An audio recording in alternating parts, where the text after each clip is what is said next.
I'm Chuck Rosina. And I'm Linda Pinkow. Together we produce No Censorship Radio and run the news department at WMBR.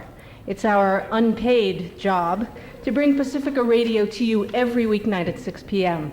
Pacifica Radio is the nation's first listener-supported, community-based radio network. Unlike other public radio, Pacifica is non-corporate, not beholden to any big institutions. As a result, they have to struggle financially, but they also have the freedom to really consider all things. Pacifica News consistently covers the stories that are censored by the mainstream press. One example is Mumia Abu-Jamal. The commercial media barely touched the story, and when they did, they consistently referred to him as a convicted cop killer. National Public Radio considered running his commentaries live from death row, but canceled them under pressure. Another example is Fidel Castro's recent visit to New York. Mainstream media focused on how he looked and the comments made by Mayor Giuliani. Castro's speech was hardly rated a soundbite, but Pacifica aired the entire speech from the United Nations. The money raised this evening will help to pay the costs for WMBR in Cambridge to broadcast the Pacifica News. WMBR is community radio at MIT. Although MIT provides us with studio space and some other amenities, most of our operating budget comes directly from our listeners, not through advertisers, underwriters, or the government. This means that our primary responsibility is to the listener. WMBR has grown and thrived over the years because our listeners are looking for independent voices.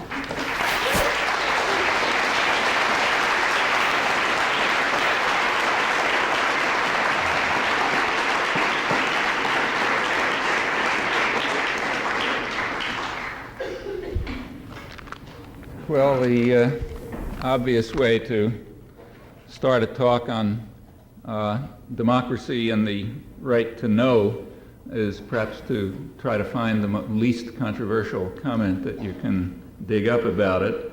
And the best I could do was a letter by James Madison toward the end of his life, around 1822, when he says that a popular government without popular information or the means for acquiring it is but a prologue to a farce or a tragedy, or perhaps both. Well, that sounds fair enough, and one might ask who could disagree with that. There are people, for example, James Madison, not in so many words, but in principle. And that contradiction tells us quite a lot about American democracy and about the media. James Madison, as you know, was the leading figure in the framing of the Constitution, and in the debates leading to the Constitutional Convention debates, he emphasized that democracy is a problem. It's a threat to be overcome, and the new government has to be designed to bar that threat. The reason democracy is a threat, he stressed, is because the primary responsibility of government, I'm quoting, is to protect the minority of the opulent against the majority. And plainly, if democracy functions, that's going to be hard to do, in fact, impossible to do. So he argued forcefully and, in fact, persuasively, and in the Constitutional Convention of 1787, that view achieved the virtually unanimous agreement of the framers of the Constitution. There was actually only one exception.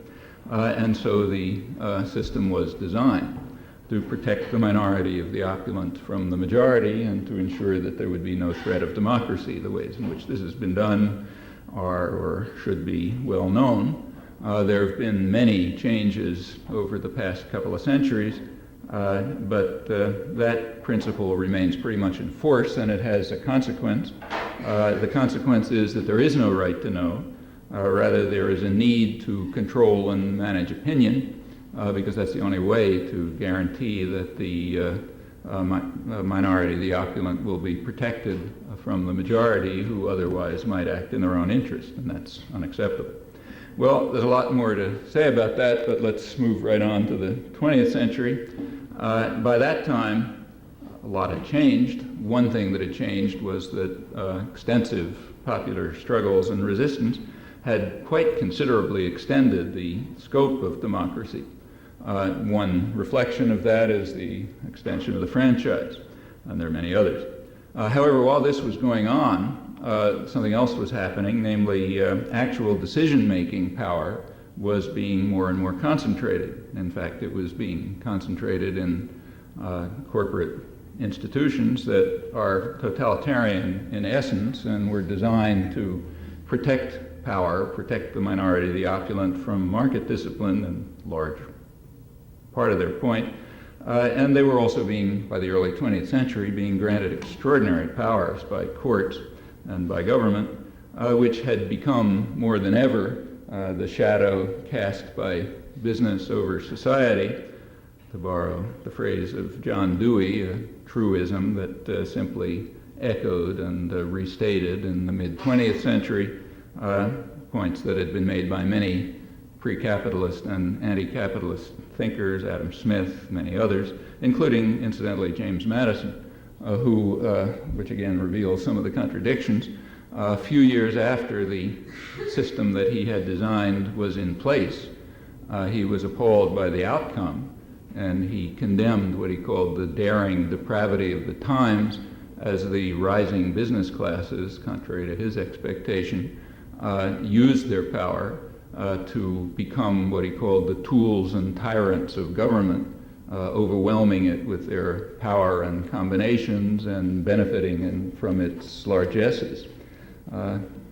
Take away the poetic rhetoric, and it's a pretty good description of everything that holds right up till today. In fact, today's Congress is one of the most dramatic examples of that American history reveals. Not the first one, but a dramatic one. Well, what was happening in the 20th century was captured rather neatly by Alex Carey. He's an Australian social scientist who actually pioneered the study of corporate propaganda, business propaganda. That's a huge force in modern life. It extends from the commercial media to the huge entertainment industry, to the enormous public relations industry, to advertising, schools, universities, in fact, about every aspect of modern life on quite a remarkable scale. Fortunately for us, its leaders tell us what they're up to. They are engaged in what they call the everlasting battle for the minds of men, who have to be indoctrinated with the capitalist story. That's just standard sample from leaders of the public relations industry talking to each other, of course. And that position is correct on the principle on which the country was founded. If the minority, the opulent, are to be protected against the minority, the majority, and if the threat of democracy is to be deterred somehow, then this is really the only way. Force isn't available and at an appropriate level, and even if it were, control over opinion is the fundamental means for ensuring that people accept rule, whether it's a military society or a totalitarian society or a more or less free society. Again, that's a truism that goes back to the same years, to David Hume's principles of government, in fact. So all that hangs together. Carey, describing the 20th century, points out that the 20th century has been characterized by three developments of great political importance: the growth of democracy, the growth of corporate power, and the growth of corporate propaganda as a means of protecting corporate power against democracy. That's a pretty accurate summary, I think, and he gives a lot of evidence to back it up.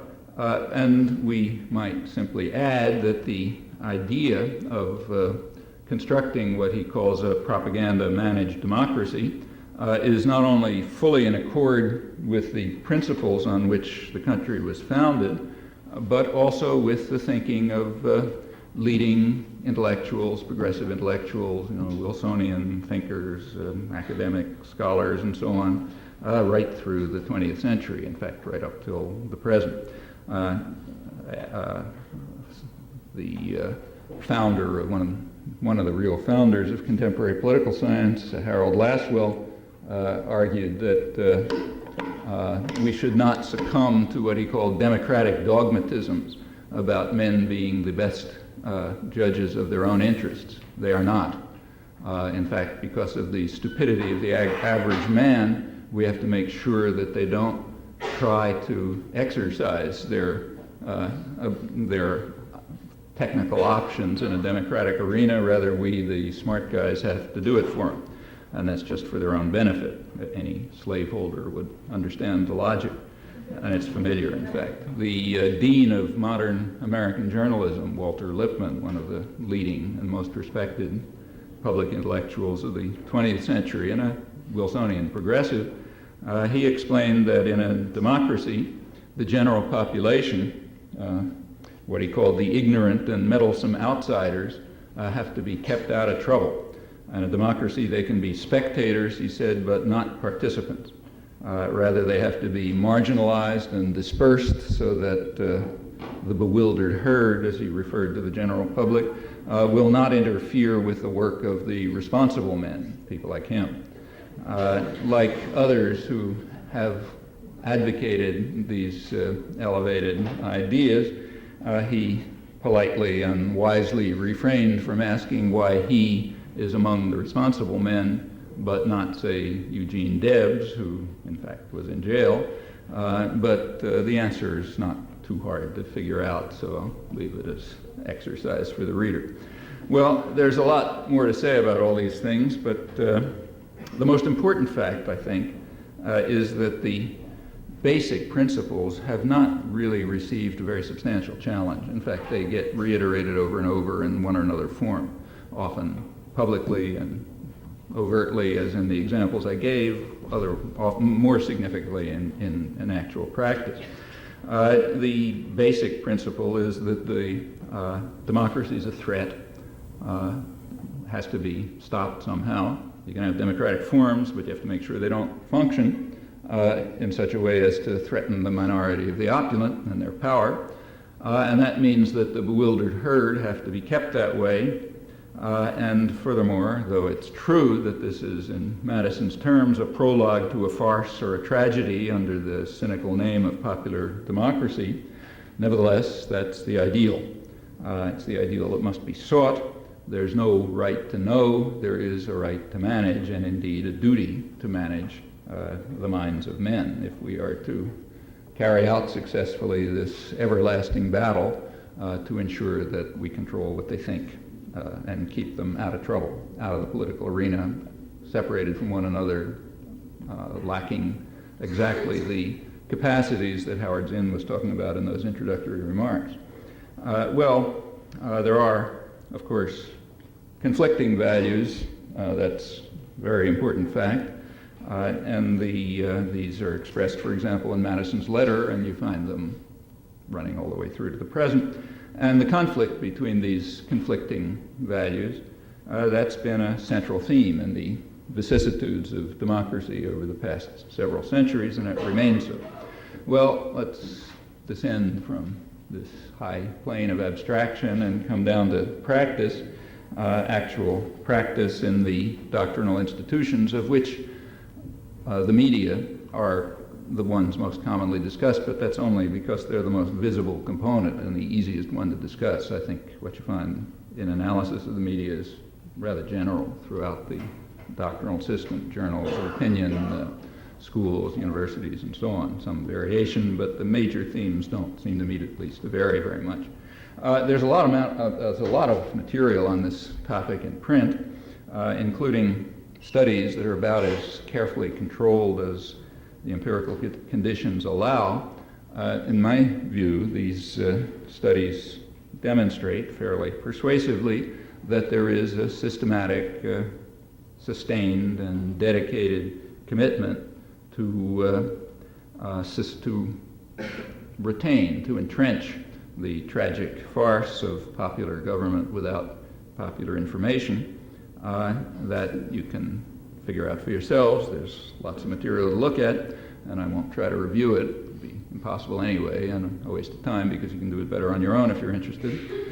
So instead of trying to summarize what's available, let's just take a few samples. I've been asked to talk about this topic for many, many years, and I've always found that the best way to proceed, and the one that eliminates the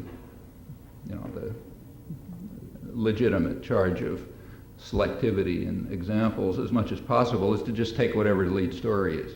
in the preceding several days. That usually works quite well, and it's not a total sample, but at least it's kind of a fair sample if you only have a few minutes. So let's take that one. Here there's no question. You don't have to worry about what the biggest story is. You don't have to count words. There has been one overwhelmingly dominant story for the last few days, the assassination of Israel's Prime Minister Rabin. That's a central topic in U.S. foreign policy and ideology and power and so on. And there's a leading question. The question is raised over and over again, will the assassination throw a wrench in the peace process? So let's have a look at that. Well, actually, I remember just to stress that I'm not really interested here in the current history, in the specifics of the current history, but rather in another question, namely how they are presented, how they're framed, how they're shaped, and what all this tells us about the everlasting battle for the minds of men and how it's waged. Well, when you look at a question like that, there's three types of questions you want to think about. One is questions of fact, how are the facts presented. Second is questions of interpretation, like what do people say about them. But a third, and usually far more interesting question, is what are the presuppositions? That is, what is unexpressed? What is the framework of discussion? What are the assumptions, the premises that bound the thinking that you're not supposed to subject to reflection or discussion, but that set the questions that can be asked in the ways you're allowed to look at them. That's almost always the most interesting and important aspect of any doctrinal system, and in case any of you are planning a future in any of these areas, that's the way to wage the everlasting battle for the minds of men. Set the presuppositions and you've won the game.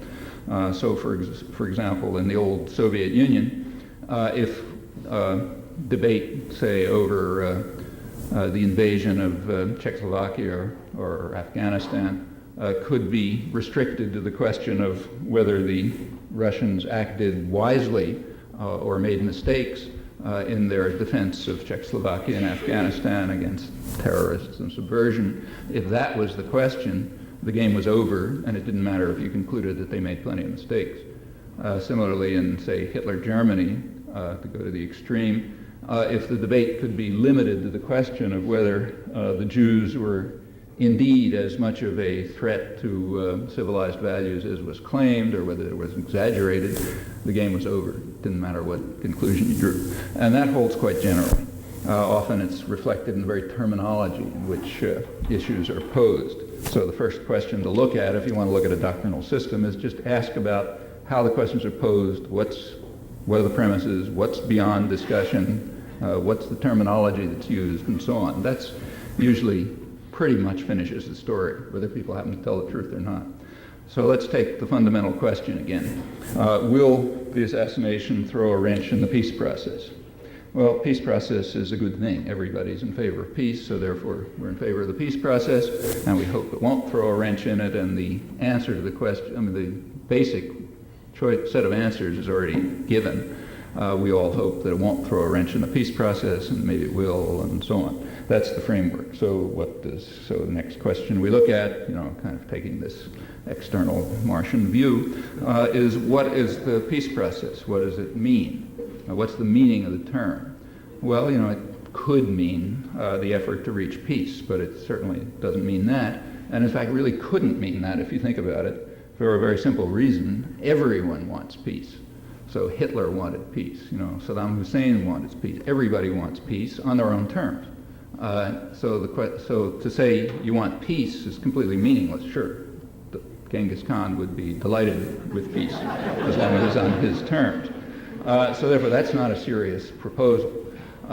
We have to look a little more closely to see what counts as a peace process. Well, within the U.S. doctrinal system, which incidentally has remarkable power around the world, it's quite an interesting fact in itself, within that doctrinal system, the term peace process has a very clear and specific meaning. It refers to whatever the U.S. government happens to be doing, very often blocking efforts to achieve peace. That, incidentally, is quite easy to show, and there's plenty of evidence for it in print and a whole variety of areas.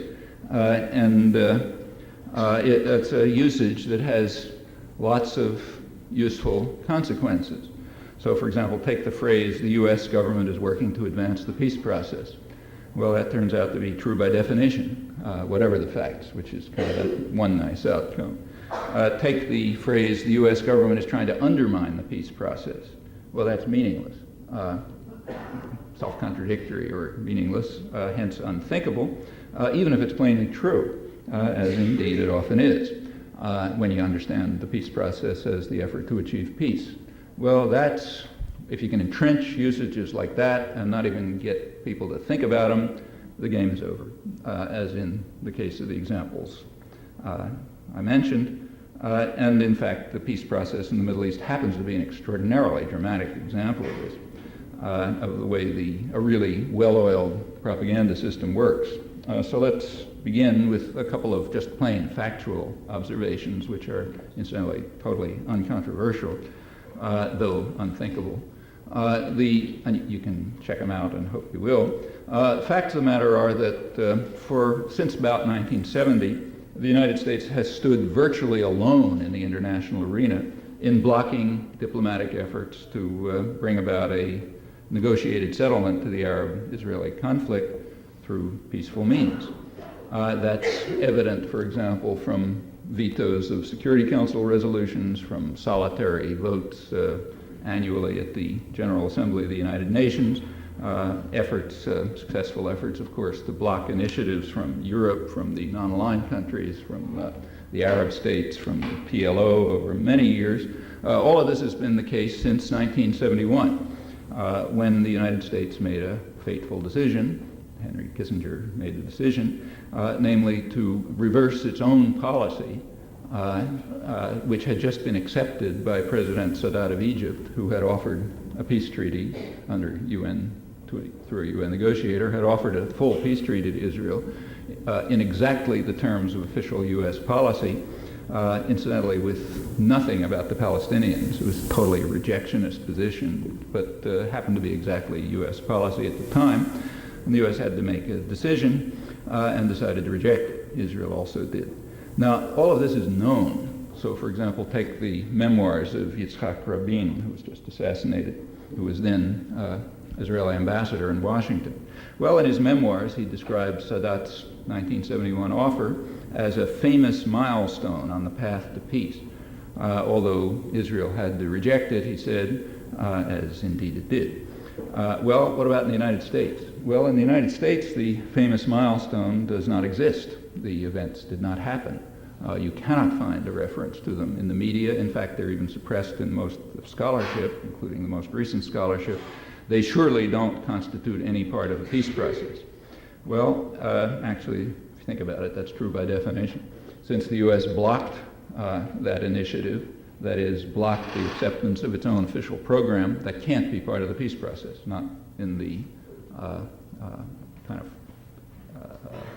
in the operative meaning of the term, and so it is excluded.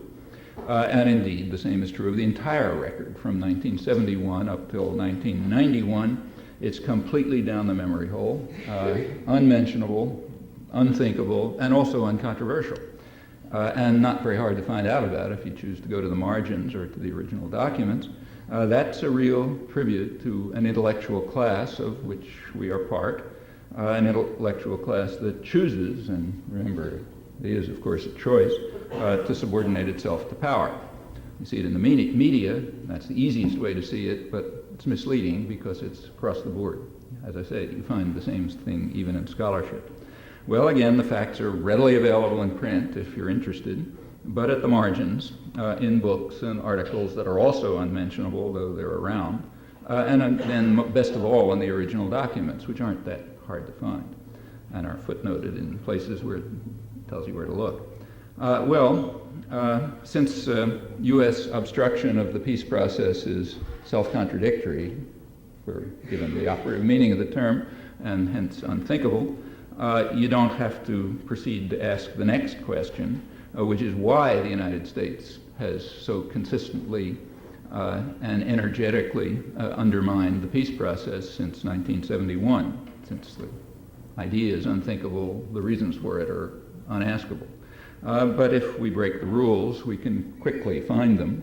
There are three basic issues that have led the United States to block every initiative from around the world, whether in the UN or elsewhere, to achieve a negotiated settlement. One reason is that the international consensus, which I stress again was virtually universal, I mean, very little deviation from this.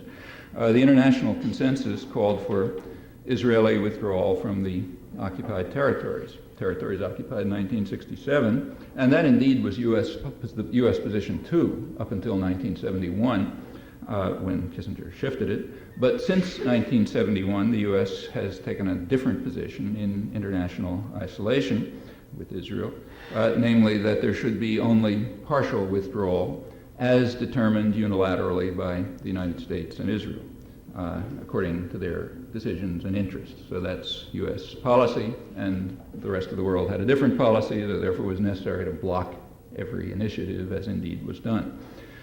Second issue arose around the mid-70s, and at that point the international consensus for the first time began to shifted away from rejectionism to acceptance of the principle that there were two national groups that were calling for national self-determination, as Israel reflected the interests of one, and then there was the indigenous population, the Palestinians. So since the mid-1970s, the same international consensus, with again near unanimity, has called for recognition of the national rights of the indigenous population alongside of Israel. And the U.S. is adamantly opposed to that, and remains so. So the United States has in fact led the rejection front, the rejectionist camp, as we would be allowed to say if we were allowed to use the word rejectionist in a non-racist fashion, but that of course is also not allowed. The third basic point, which is less familiar, these ought to be familiar, though unfortunately not. The third point would be harder to find out about, but it's been a crucial one, is that the international consensus recognizes, I'm quoting now, the right of people to resist racist and colonialist regimes and foreign military occupation. That position is unanimous, except for the United States and Israel, which voted alone at the UN a couple of years ago against the major UN resolution on terrorism. Terrorism is supposed to be something we're all, real excited about. And the UN passed one major resolution, the General Assembly. The Security Council couldn't because there the US vetoes everything. But the General Assembly passed a major resolution condemning terrorism in all its forms very strongly and so on. The U.S. and Israel alone voted against it. One country only abstained, Honduras, so that's unanimous, essentially. I don't know, they probably had a stomachache that day or something, but in any event, that's a universal view outside of the United States and Israel, which refused to join the condemnation of terrorism because it included the passage that I just described. Now, actually, if you think back, it's around 1987, what they had in mind, actually, was South Africa, probably. That's probably the main thing that they had in mind, and the U.S. and Israel refused alone to accept the right of resistance against the racist and colonial regime or foreign military occupation, and that third issue also remains. And so that's why what is called terrorism here, quite commonly, if you look, happens to be legitimate resistance, according to the international consensus accepted outside the United States. Worth thinking about when you read about it or you listen to President Clinton, declaring that we must battle against this great plague of the modern age, as he did at the UN the other day. Well, all of that, again, is easily established. Facts are there. You can find them if you like. Also unmentionable and unthinkable. So putting this together, we discover that the peace process, the phrase peace process, refers to various U.S. efforts to block any form of political settlement that includes these three principles. And in fact, what it actually refers to is the various U.S. initiatives that have been undertaken unilaterally to achieve its own rejectionist goals in violation of the international consensus. Well, it happens that, for reasons there's no time to go into, we'll talk about it later if you like, but it happened. It happened in September 1993 in the Oslo Accords, which in fact accept precisely the U.S. rejectionist position, virtually without deviation. It was all just reaffirmed in Washington a couple of days ago, September 28th, a couple of weeks ago. On September 28th, there was a signing of what's called Oslo II, the updating of the Oslo agreements in Washington. Boston Globe headline called it a day of awe, which is pretty typical and fair enough in a way. It was quite an impressive power play and a very striking demonstration of the rule of force in international affairs and the rule of propaganda in domestic affairs, at least in well-disciplined societies like ours. And I should stress that this is worldwide. It's amazing to see how broad it is around the world. I can give you some examples if you, well, just give you one example. On Monday, just this Monday, I was being interviewed by outside the United States, of course, and one interview was by the leading journal in Brazil, the leading journal, and tried to talk about some of this stuff, and the interviewer couldn't understand what I was saying, because to them, peace process means what it means in the United States. I pointed out that Brazil's own position had been exactly the contrary, and that has all been forgotten. If you look at Britain, I haven't read much of the continental press yet, but if you look at the British press, pretty much the same, not entirely, but the leading press takes exactly the same framework. This is a level of cultural dominance which is pretty astonishing, and this is by no means the only issue of it. It's an important fact, as I said. Well, that was the first question, or obviously it doesn't finish it, but there's an example of what you find when you look at the most important question, the question of presuppositions and what lies behind them and what they're excluding. Let's put that one aside for the moment and turn next to the simple question of presentation of fact. How's that work? Well, here's a sort of a sample. It's pretty typical from lead stories in the last couple of days. There's a chronology which has been reprinted all over here in Boston Globe and the international press and so on, and it refers to, of course, September 28, 1995, the Day of Awe. And here's what it says. At Oslo II, on the Day of Awe in Washington, Israel and the PLO signed an agreement extending Palestinian rule to most of the West Bank. Okay, so file that away for a moment. Take the lead story in the New York Times. It says, after the assassination, it says Yitzhak Rabin conquered the ancient lands of the West Bank and later negotiated the accord to eventually cede Israeli control of them to the Palestinians. Next one is the major think piece that the Times ran by its leading Middle East correspondent, November 6th. He says that he describes his personal relations with Rabin over the years. He says Rabin's ideas about peace with the Palestinians underwent a remarkable transformation. It's astonishing how far he had roamed from where he stood in 1992. So there's a third one to take a look at. Well, that's typical. Let's just have a look at them. These are the three major themes reiterated over and over. Is there any truth to them? Well, that's checkable. So have a look at Oslo II. Have a look at the facts. You can find the maps. According to the maps, Israel keeps total control of 2/3 of the West Bank and effective control of virtually all the rest. In fact, all but 3%, according to high Israeli officials. In the 67%, it's total control, everything. In the rest, aside from the 3%, it's Israeli military control with local Palestinian administration, subject, however, to an Israeli veto on any decision that they decide to block. So that's, let's go back to the claim. Israel and the PLO signed an agreement extending Palestinian rule to most of the West Bank, in fact, to 3% of it, or around 30% if you include the partial control to administer under essentially foreign rule. What was ceded to Palestinian rule was a half a dozen towns, areas of heavy Palestinian population concentration, as I said, about 3% of the West Bank, according to high Israeli officials. And incidentally, these are areas that Israel has always wanted to get rid of. as has the United States urged them to get rid of them, because it's just too costly. If the New York City administration could figure out a way not to cede the South Bronx to its local inhabitants and keep, like Wall Street and the suburbs and everything else in Upper Manhattan, I'm sure they would do it in an instant. And for the same reasons, Israel has always been trying to figure out a way to cede control of the heavy population concentrations, which are costly and which would much rather have run and controlled by local security forces who are pretty much working with it, as indeed is the standard colonial model.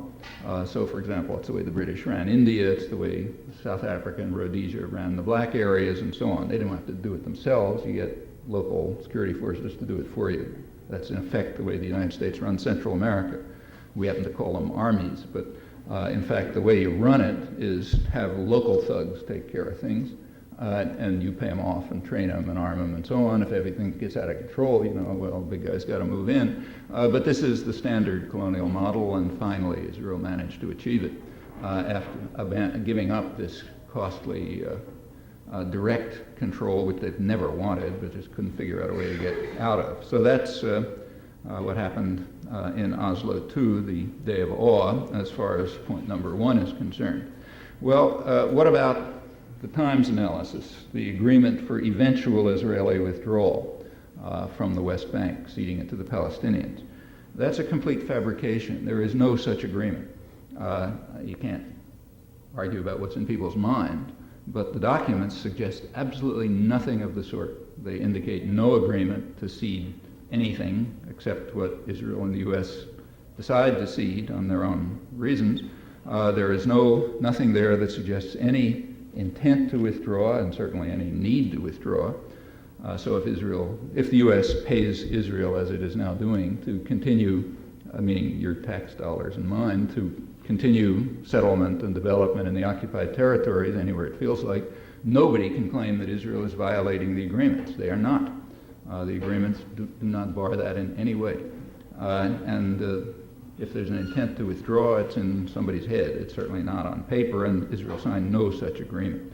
Let's turn to the third point, the remarkable transition in Rabin's, the astonishing change, how far he'd grown from where he stood in 1992, his remarkable transformation, etc. Well, that you can check too. He's a public figure. He says what he believes. And indeed, there has been a transformation. Prior to 1993, Rabin had consistently held what has been the Labor Party position going back to around 1968, namely that Israel should maintain control of about 40% of the West Bank, namely the usual parts that a lot of parts didn't want. That's certainly changed. Now it has 67% total control and 97% effective control, so there's been a remarkable transformation, but not quite in the direction described. The important thing to look at if you want to figure out what's going on, of course, is the facts on the ground. That determines the shape of a future settlement, as everybody knows, and including the correspondents who wrote these things, who have indeed reported on it. And in fact, as they themselves have reported, settlement and infrastructure development substantially paid by U.S. tax dollars, either directly or indirectly in various ways, that has continued, indeed increased since the Oslo Agreement. And it's a very clear form, not very obscure. The Israeli press is very honest and accurate in describing what's happening. And you get, sometimes it's reported here too, what's happening is the implementation of what was called the Sharon Plan of 1981, reiterated in a slightly different form in 1992. Now, within the spectrum of Israeli politics, there have been various proposals about what to do with occupied territories, and this is the most extreme hawkish proposal, which was proposed under the Begin government in 1981 by Ariel Sharon, as I say, reiterated in 1992, and that's what's being implemented, far right of the political spectrum. It's basically a program aiming at cantonization. That's what it's called there, in fact. break the region into separated cantons, which will be encircled by huge road systems and kept away out of sight, and the people can survive there somehow if they like, and of course, under ultimately local administration. So I assume that Israel will relinquish more than the 97% it now has. In fact, may well go back to the 40% it's traditionally wanted, taking the usable lands, the resources, primarily water, just about anything it needs, expand, and breaking the area into separate regions, into what in fact are called in Israeli commentary Bantustans. Several leading and highly respected Israeli commentators, I don't say everybody says this, have pointed out in the major journal that this is kind of like the system that South Africa imposed in the 1950s. It's not like the end of apartheid, it's like the beginning of it, with separated Bantustans established, which you'll recall were called states. Not many people recognize them, but South Africa called them states, and it's entirely possible that this region will someday be called a state if Israel, as I rather suspect, returns to its standard position, U.S. and Israel, because they work together on this, and moves back to, say, half the territory or something on that order, which would be only rational from their point of view, even on the most extreme rejectionist assumptions. That will then be described as a major and agonizing compromise, and we'll all have to, wail about how hard it is to give it up. That is, to go back to the position that they've been advocating for 20 years and have been able to maintain 25 years, almost 30 years now, and have been able to maintain with U.S. support. Well, again, that's impressive. All of the factual claims, of which I gave 3, but they're typical, all the factual claims are utterly false. There isn't any question about this. They are also going to pass without any meaningful criticism. That you can check yourself in the next couple of days and just see how much meaningful criticism there is of these outrageously false statements. I think it's a fair prediction. Facts are that Israel most definitely has not withdrawn from most of the occupied territories. It has not signed any agreement or hinted at any intention of signing any agreement to eventually cede the West Bank or even large parts of it. And as far as although, as I say, I suspect the U.S. and Israel will ultimately agree to this for other reasons. And as far as that remarkable transformation is concerned, yeah, it's a transformation towards extremism. That's the remarkable transformation, and it's pretty hard to imagine that the author of those lines doesn't know it at some level of consciousness, because he, in fact, Clyde Haberman, has reported a lot of the evidence. Well, that last point about the shift towards extremism, this remarkable transformation, that actually merits a little more closer look and tells us more about what's going on. So let's go back to the crucial period, 1988. That's the point at which both the United States and Israel refused to have any dealings whatsoever with any Palestinian organization and recognized no Palestinian rights at all. And simply, it was also at the peak of the Intifada, the popular uprising, which was put down with considerable brutality. So let's ask what the position was at that time. Extreme of rejection is 1988. Well, Rabin was defense minister at the time, and at the time he called for, as I said, keeping 40% of the West Bank by unilateral Israeli decision, in contrast to the 67% that it held under the Day of Awe Agreement, September 28th, and the 97% that it effectively controls, according to Israeli analyses. Well, that year 1988 has other relevance, which is worth thinking about. So the Boston Globe story on the assassination begins with the following sentence: "And so peace has claimed another victim, namely Yitzhak Rabin, who is a martyr for peace," President Clinton said in Jerusalem yesterday. There's an adjacent story, front page, which discusses the assassination of Anwar Sadat, a former president of Egypt, who became a hero in the United States, but it's worth remembering why. He became a hero in the United States because in 1978 he agreed to U.S. terms. His 1971 famous milestone not only didn't make him a hero, but it's out of history, because at that point the United States insisted on stalemate, as Henry Kissinger describes it, that is, insistence on no negotiations. I should say there is no secret about this. Kissinger explains carefully why he insisted on stalemate, no negotiations.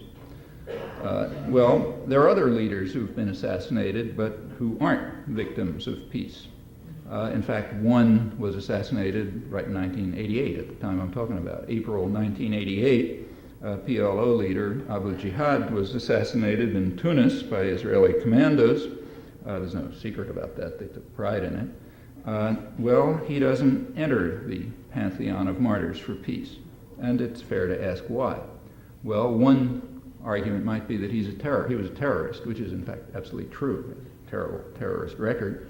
True, but plainly totally irrelevant, because that had absolutely nothing to do with why he was assassinated. And furthermore, in the craft of terrorism, he doesn't even come close to the martyrs for peace. That's including our own non-martyrs so far. That's, again, pretty easy to establish, so that can't have anything to do with the story. Yes, a terrorist, but that's transparently irrelevant. The second reason why he's not a martyr for peace could be that he opposed the peace process, which is also true in a technical sense. That is, he opposed U.S. rejectionism along with the rest of the world, and therefore he was opposing the peace process as the term is understood here. He did advocate something, but it's not the peace process. What he advocated was the position that the PLO was then trying to put forward as energetically as it could, negotiations between Israel and the Palestinians, leading to mutual recognition in some kind of two-state settlement, the exact modalities to be worked out through negotiation. That's the position that he was advocating, and therefore he was opposing the peace process because the U.S. and Israel were flatly opposed to this, refused to consider it at all. This has been going on for some years. Here, the way in which the media and indeed scholarship treat this is quite intriguing if you look. It's been well documented, not hard to find. They simply refuse to report it. There were some exceptions here and there, but overwhelmingly refused to report it. The New York Times, for example, flatly refused. They would not report PLO initiatives for negotiations leading to mutual recognition. In fact, the New York Times refused to print even letters referring to it. On one occasion, the foreign editor of the New York Times actually wrote a letter to one of the writers, not me, a professor in the Midwest, explaining why it would not print his letter referring to the Arafat offers that the New York Times had refused to print. That's kind of unusual. You really let your hair down like that. But it doesn't matter. This is a very well-oiled propaganda system, so you can get away with anything, including total suppression of these facts, and even vast lying about them. The most extreme example of this is by the man who was honored for that achievement by getting his second Pulitzer Prize, Thomas Friedman, and quickly elevated to chief foreign correspondent, diplomatic correspondent. His record in lying about this is just astonishing. Again, you can look it up if you like, but it worked. So that's all out of history. The official line was then, and remains up till today, that the Palestinians were not willing to consider peace. Therefore, I just had to go on doing the things we were doing. That was just repeated yesterday in the New York Times story, explaining, running through the history, that at that time the Palestinians refused to consider peace. They were just calling for negotiations leading to mutual recognition and a two-state settlement, and they were refusing to consider peace, meaning what we call peace. So therefore, obviously, you had to just, hit them over the head and break their bones and that sort of thing.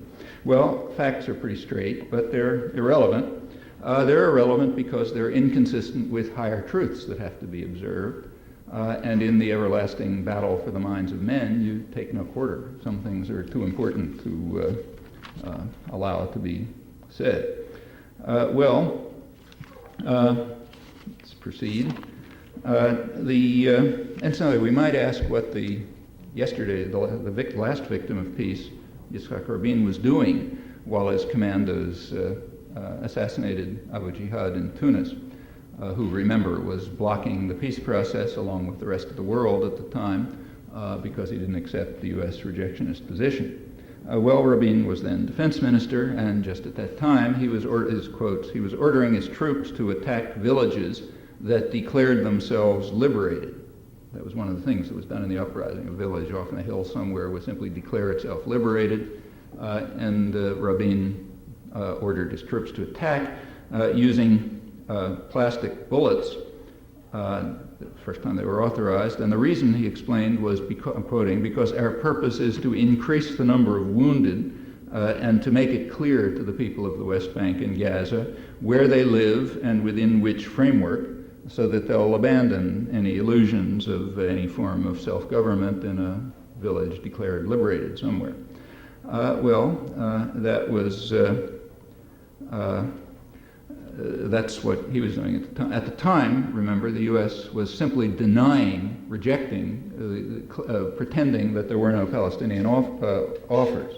In the United States, it was easy to get away with that because, the New York Times just wouldn't report it. But the world isn't the United States, and it was by the end of 1988, the United States was in fact becoming an object of international ridicule, public international ridicule, because of the increasingly more desperate efforts to deny the initiatives that had been coming for some years from the Palestinians and were now becoming, very hard to suppress.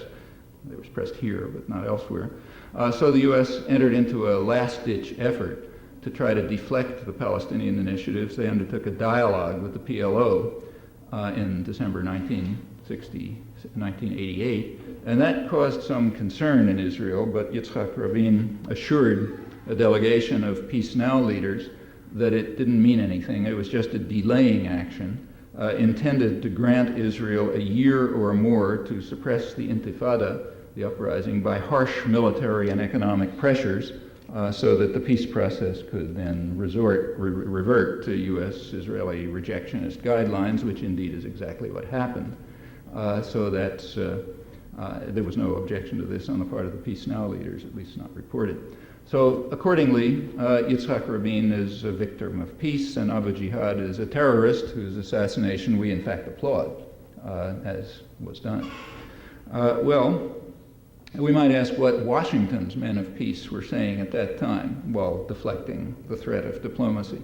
The leading man of peace in Washington at that time was surely Secretary of State George Shultz, who explained to New York Times Middle East specialist Elaine Sciolino, right at that time in mid-1988, that he understood the aspirations of the Palestinians, and he gave an example to show it. He said, look, I live in California, he said, and George Bush lives in Texas, and we live in harmony.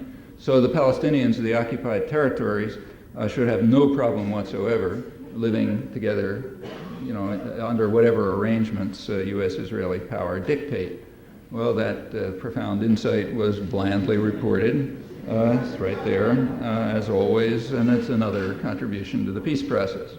Incidentally, Schultz's position on this is completely standard, and not only in the United States, but elsewhere as well, I should say. So take one example, Fathi Shikaki, the leader of Islamic Jihad, who was assassinated in Malta a couple of weeks ago by Israeli commandos, according to the Israeli press. I don't know if it's true, but they claim that with great pride and applause. Well, if you take Fathi Shikaki's position and you replace Jews and Palestinians, interchange Jews and Palestinians, you have George Shultz's position. They're identical, on non-racist assumptions, that is. They're identical. Which means that either, on non-racist assumptions, either both George Shultz and Fathi Shikaki are men of peace, or else they are both murderous terrorists who deserve their fate, which one of them got and the other one hasn't. Well, fortunately, non-racist assumptions are about as unthinkable as anything else I'm talking about, so we don't have to pursue these exercises any further. Well, maybe this was an unfair example, so try another case. Let's go back to the day before this story broke. The day before this story broke, there was a front page story on now November 4th. It was about Clinton dedicating a memorial at the Arlington National Cemetery to the memory of the victims of the terrorist bombing of Pan Am 103 over Lockerbie, Scotland. And the story goes on to explain, I'm quoting now, that the U.S. government charged 2 Libyans, but Libya refuses to turn them over for trial. The United States then imposed an embargo along with Britain and other sanctions, but some families of the Flight 103 victims have criticized the United Nations and Western allies for not putting enough pressure on Libya. That's the gist of the story. So let's turn to the facts. Fact number 1 is that Libya did offer to turn the accused over for trial, explicitly and clearly and unambiguously. Namely, it offered to turn the people charged over to an international tribunal, perhaps at The Hague, the place where the international tribunals are, and with a Scottish judge. It was shot down over Scotland, or any other venue, as long as it was independent and neutral. And the U.S. refused that offer, flatly refused, insisting that the people charged, and also refused to give the evidence, that the people charged be turned over to the United States or to Britain. Now that's a demand for which there is absolutely no support in international law, and it's totally senseless. If Libya, for example, were to demand that Ronald Reagan be handed over to be tried as a war criminal for the bombing of Tripoli and Benghazi, the United States would not say, okay, fine, we hand him over to Libya to be tried. And in fact, there is no country in the world that would ever accept this. That's a crazy idea, and as I say, has no support in international law. If you're serious about it, you go to some international, relatively independent venue, say The Hague with a Scottish judge. Well, the fact then is, to be precise, that the U.S. is trying to prevent a trial to which Libya has agreed. That is the clear and unambiguous fact. And again, contrary to the news report, the families of the victims are well aware of this. Now here you have to be a little more careful. There are 2 organizations of families of victims. There's one in the United States and there's one in Britain, shot down over Scotland, remember. Plenty of victims on both sides, and there are 2 family organizations. The U.S. family organization accepts the U.S. version, as far as I know, without question. The British family organization rejects it, rejects the U.S.-UK version. They protest the fact publicly and very vigorously, protest the fact that the United States and Britain are trying to prevent a trial of Libyans, and they even suggest a reason why. The reason they suggest is that Libya is a scapegoat and an easy punching bag when you want to deflect a real inquiry. And they also point out the obvious, that if there is a real inquiry at an independent tribunal, namely something which the U.S. and Britain are desperately trying to prevent, if there is a tribunal, it's going to explore the idea about Pan Am 103 that instantly comes to mind. Whether it's right or not, we don't know, but it's certainly the one that instantly comes to mind, and that is that the terrorist bombing of Pan Am 103 was a retaliation for the destruction of Iran Air 655 in July 1988. It was shot down by the U.S. Vincennes, a military vessel in the Gulf, with 290 people killed, and that was a significant event. It's what finally convinced Iran to sort of capitulate to the terms of U.S. ally Saddam Hussein. Well, this has been studied. There are 2 important studies of this in the U.S. Naval Institute proceedings, which you can read if you like. The most recent one, the first one by a commander of another naval vessel right adjacent to the Vincennes, and the second one by retired Marine Colonel David Evans, recently. And they point out some interesting things. These studies, this is the U.S. Naval Institute proceedings, not talking about some marginal rag. It concludes that the airliner was shot down unambiguously over Iranian territorial waters in what was clearly a commercial air corridor. There was no ambiguity about that. They conclude further that the naval inquiry that was held was a complete cover-up for what may have been, they suggested, deliberate atrocity. They conclude further that George Bush's testimony at the United Nations was an outright lie throughout, and, quote, our Navy is too dangerous to deploy, in the words of an Army colonel who attended the hearings. Well, Bush proceeded to, George Bush, then president, awarded the commander and other officers medals for their achievements, the only real achievement being shooting down this commercial airliner. And he announced publicly, "I will never apologize for the United States of America. I don't care what the facts are." Well, that's plainly a story that's better kept under wraps, here at least, not entirely in Britain. So under pressure from the families of the victims, a documentary on Pan Am 103, which questions the official version, a documentary by Alan Frankovich, a well-known filmmaker. That documentary, under pressure from the families, was shown at the House of Commons in London and was shown over BBC, national television. I met the head of the British group of families a couple months ago, and he informed me that PBS had refused to run it, and of course commercial television. But in England it's been shown over BBC and in the House of Commons. Now, the crucial facts about this story: one is it's the United States that's blocking a trial, not Libya. Two, there's an ugly story in the background, which may or may not be related, but is sure to come out if there is a trial, which suggests why the U.S. may be so adamant in objecting to a trial and blocking it. A third point, which ought to come to anybody's mind at once, is that Iran is accused of every terrorist act that takes place anywhere, no matter whether there's any evidence or not, with one striking exception, namely the one for which it very likely is responsible, namely the bombing of Pan Am 103, which plausibly might be a retaliation for the shooting down of Iran Air 65, or at least one might imagine. And that fact is recognized, at least in Britain. A free press would immediately ask some questions about all these things, not simply feature stories that are an insult to the victims, as again is recognized, at least in Britain. Well, these are foreign affairs. What about domestic coverage? No time, it's late, but if you look, you'll find it's pretty much the same, in my opinion. There's plenty of material on that, too. Notice that all of this, I think it's a fairly standard pattern, and it conforms rather well to leading doctrines about democracy and the right to know. So it's not at all surprising, and of course it's in the interests of those who control the doctrinal system. So it's not a big surprise. Now, of course, it would be absurd to claim that that's all one finds in the commercial or national media. Obviously, that's not true. Nevertheless, the pattern is pretty significant, as I think you find if you look closely. You don't look that closely. Independently of this, there is a tradition in the United States, a very important tradition of an independent press.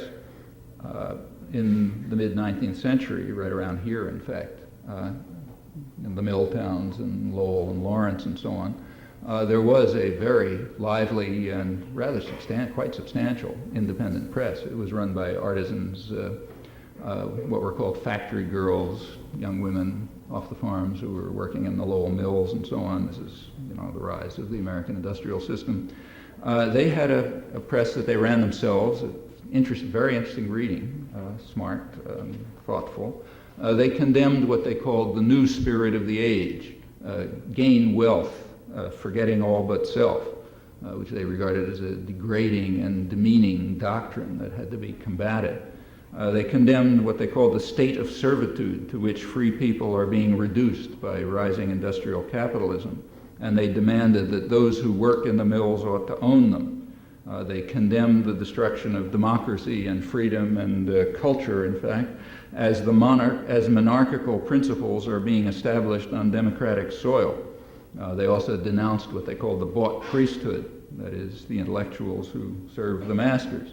Well, the scale of that was quite substantial. In fact, even up to early in this century, it was not very different from the scale of the commercial capitalist press.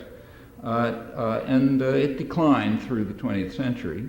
Though as late as the 1950s, there were still about 800 labor papers around the country, reaching about 20, 30 million people, and they were seeking to combat a huge corporate offensive that was at that time underway to sell the American people on the virtues of big business, as they put it. They also sought, I'm quoting still, to expose, this is the 1950s, to expose racial hatred and all kinds of undemocratic words and deeds, to provide antidotes to the worst poisons of the kept press, namely the commercial media, which have the task of damning labor at every opportunity while carefully glossing over the sins of the banking and industrial magnates who really control the nation. This is all as American as apple pie, has nothing to do with Marxism or socialism or anything else, goes right back to the origins of American democracy and republicanism. And it's right in the mainstream, I should say, if at least people are the mainstream. And all of this indeed is, if you think about it, echoes James Madison's lament about the system that he had constructed as soon as he saw how it was working, that is, the daring depravity of the times as business became the tool and tyrant of government. Well, over time, the concentrated power of the private tyrannies has largely eliminated the independent media, and we're now seeing the consequences every day. Well, as always, all throughout this period, there's been plenty of resistance, and that resistance often achieved quite a lot, not in recent years as well. And as always, there remain endless opportunities to reverse these tendencies. Support for the independent media is one of many parts of this task. There are plenty of others. It's obviously not going to happen by itself. That's one thing we can be sure of. And I think we can be pretty confident that if events continue on their present course, the future is going to be bleak. But if we're honest, we'll recognize that that choice is our own to make. Thanks.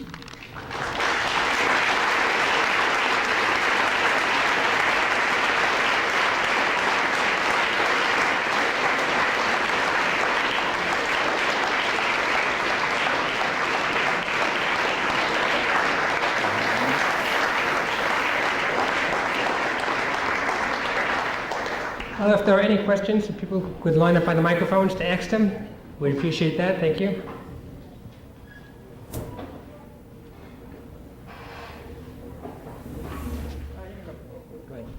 I'd like to ask a question that's kind of a large question, I guess. You were pointing out that organizations that vie for change choose to subordinate themselves to power, and then and the often construct that this manifests what we call respectability. But I was wondering if that choice is an interesting play of words. Is what? I'm sorry, if the choice is what? Is that an interesting play of words? But that's not my question, really. But and I see that in its origins, it seems to not be so much a free choice, so much as a reasonable move when groups suddenly understand that federal groups like COINTELPRO will not allow them to make broad changes. Thus, it seems like there's only one way, taking on the values and mindset of the dominant power. So do you believe that this is So it's just a reasonable choice. And do you believe, is there any history of any group that has not made this sort of compromise in the U.S.? Yeah, every group, in fact. The U.S. has a very violent labor history, totally different from Europe. In fact, it was so violent, this goes right into in the late 1930s, American workers were getting murdered by private armies and security forces. This just appalled the right-wing press in Europe, but it didn't stop people from organizing the CIO. In fact, I hear this all the time. It's very striking. I travel around the country and the world a lot giving talks, and this is one question I hear in the United States frequently. Freest society in the world, by comparative standards, the society in which the capacity of the state to coerce is less than anywhere else in the world, at least that I know of. And here I constantly hear people say, look, we just can't face the violence of the state. Well, look, let's take the opposite extreme in the hemisphere, Haiti, poorest country in the hemisphere. Well, I was there for a couple of days and at the height of the terror, and that was no joke. It wasn't, well, yeah, they had COINTELPRO and they killed a couple of people. That was mass murder, and people were scared out of their wits, and you walk through the streets of the slums and you could see the terror in people's eyes. But nobody was saying, look, we got to give up. I mean, maybe somebody in the government might not like us or something like that. It's only in the United States that you hear this, generally from pretty privileged people, I should say, which is striking. Yes, there's problems, no doubt. I mean, COINTELPRO did exist. If you were poor, if you're a black organizer in the slums, it could, and in one case, exactly one case over 15 years did, lead to murder set up by the FBI and using the Chicago police. If you were relatively privileged and white you could get called bad names. It's about what it amounted to. Like I was on Nixon's enemies list, you know. In fact, a friend of mine and I teaching a course at MIT were targeted by COINTELPRO. We discovered this when court cases came along and they had to release documents to people who were targeted. Okay, we were targeted at MIT. It was such an attack that we didn't even know about it. And in fact, there was an effort to try to disrupt and prevent the political course that we were teaching and various techniques. In fact, it also turned out that the whole incident was fabricated. Nothing happened. It was invented by the FBI office in Boston. Had a lot of documents up and back from J. Edgar Hoover in Washington, authorizing it and then telling all the wonderful things they're doing and so on. None of it ever happened. And I presume I actually asked a FBI defector once what all this kind of stuff is about. And he kind of laughed and he said, look, everybody has a caseload. And you have to have, like, say, 40 people on your caseload or something. Well, you pick somebody from the mafia, it's not too pleasant. They shoot back and so on. If you pick something like this or you make it up or something, well, then, it's kind of convenient life. So, I don't want to say that's all that goes on. But for people in the United States to talk about repression isn't even a joke.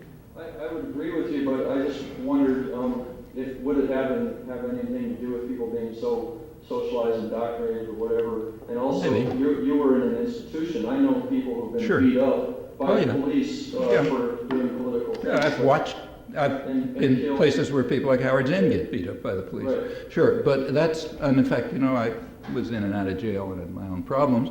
But all of these are things that people are asking for. It's not it's not that somehow this is repression. It's not very pretty, and sometimes you really do get hurt and so on. But these are people who are, privileged enough, as we all are, to make use of the very substantial freedom that exists, and of course face some problems. And depending on who you are, you'll face different kind of problems. But none of them are very severe. I mean, that goes as far as the Black Panthers. They did get a pretty rotten treatment, and a lot were killed. But compared with what happens just about anywhere else, it was pretty mild. It's true the United States has a violent history, including a violent history of state repression by the standards of Western industrial societies. But remember what those standards are. You might be quite right that people, in fact, I'm sure you are right in thinking people are socialized into believing this here. So people here do feel that it's just too dangerous. But if you compare that feeling with the reality that they face, that tells you something else about doctrinal systems. You just compare it with, say, the slums in Port-au-Prince. Okay.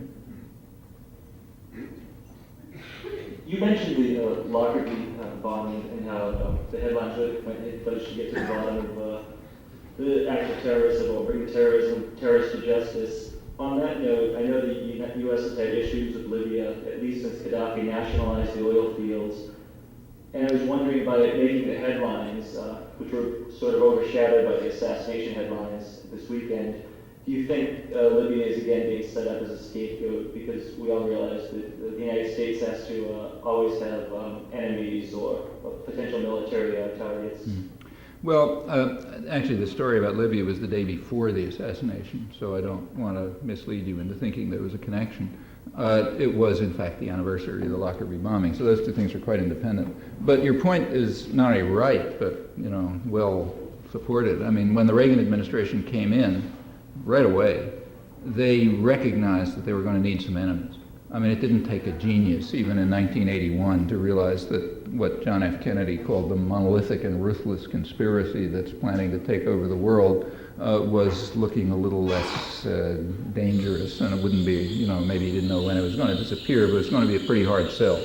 If you wanted to, say, invade Central America, which is what they intended, you're going to have some enemies around, real enemies. So right away, instantly, in fact, even before they came in, they announced that the major interest of foreign policy would be to defend the United States against international terrorism. And they immediately set up Libya.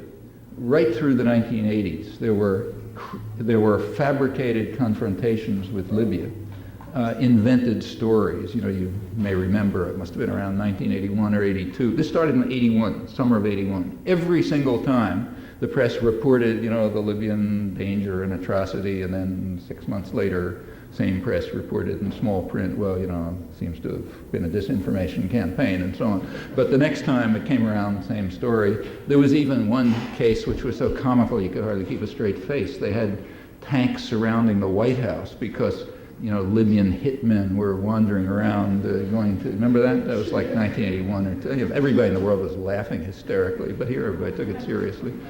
In fact, every time that a confrontation was set up with Libya, the tourist industry collapsed in Europe, literally, because this connects with your point about the socialization. Americans were just afraid to travel, because maybe some Arab would be looking at them somewhere. And this happened this is a very frightened society, but as another effect of the tremendous indoctrination, is indeed a very frightened society. And these things were just fabricated over and over again. And consciously, there's one fraud after another, and Libya is a very convenient punching bag. I mean, nobody likes Gaddafi. Nobody's going to defend them. Little country, can't shoot back. It's just perfect. So yes, it was set up over and over. I'm sure in fact, at the time of there certainly have been atrocities. Actually, you can look through Amnesty International and Human Rights Watch reports, and you'll find Libyan terror and atrocities and torture and so on. But it's nowhere near our friends. I mean, it doesn't even come close, not to speak of us. But that doesn't matter. This is a well-oiled propaganda system. So your point's right, and I think it's well documented. But I don't think that's what happened this time. On the Lockerbie bombing, the Pan Am bombing, I suspect that the British families group is on the right track. That the main purpose, at least in preventing an inquiry, the main U.S. purpose in preventing any inquiry into it is to try to keep this background story out of sight. Now, whether that's a key to the Lockerbie bombing or not, I don't know. I have no idea. But there's no doubt that any independent inquiry is immediately going to start looking at it. And even if they don't connect it to the Pan Am 103 bombing, they're going to bring out a lot of things that are better left in the pages of the U.S. Naval Institute proceedings. I have two questions about political details of your talk. The first is, I wonder, you indicated that the Israeli press is reasonably truth-speaking, and I wonder then why the radical right in Israel hated Rabin so much and wanted him dead, as NPR wanted. Oh yeah, that's absolutely true. In fact, take a look at the United States, and the opposition to him is very strong in the Jewish community. In fact, a good bit of the radical right in Israel is American. Well, if the press is truth-speaking in Israel, well, by comparative standards, on this issue they have a reasonably good record. The Hebrew press, this isn't only. I'm not talking about the English language press, which is for American reporters. I'm talking about the Hebrew press, which is secret language for internal use. They must have reported, though, that, Oh, the right-wing stuff? Oh, all over the place. In fact, I get the Hebrew press a couple of weeks late, naturally, so I've just been reading the stuff that was going on in September and so on.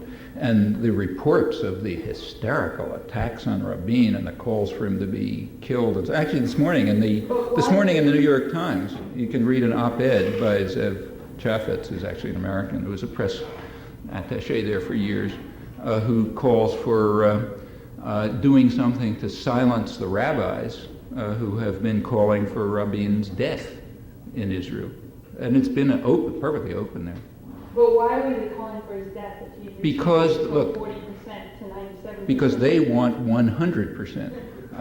No matter how extreme you are, there's going to be somebody who wants more. If you want to know what people really want, there's two political groupings in Israel, Labor and Likud.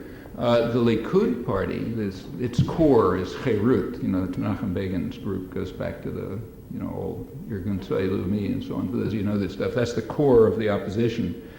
As late as the mid-'80s, they had still not renounced their claim to Jordan, and they stated explicitly that they will not renounce Israel's claim to Jordan, namely that that's part of their land, though they won't act right now to realize that claim. Actually, that's also been true of the Labor Party. So the kibbutz movement, which is sort of considered the left of the Labor Party, more than half of it is a group with the biggest kibbutz movement. Its position was that Israel controls both Jordan as well, though they said, yeah, we don't implement it. Now, I'm not sure. I've never seen anything to indicate whether they've officially abandoned these positions. As far as I know, they haven't. But there's always somebody who wants more. You know, in fact, if they give up, let's say Sharon, who's at the extreme right, you know, in the spectrum, his plan, which is pretty much what's being implemented, gave up a lot. Menachem Begin, you know, right wing of the spectrum, yeah, he withdrew from the Sinai, his initiative.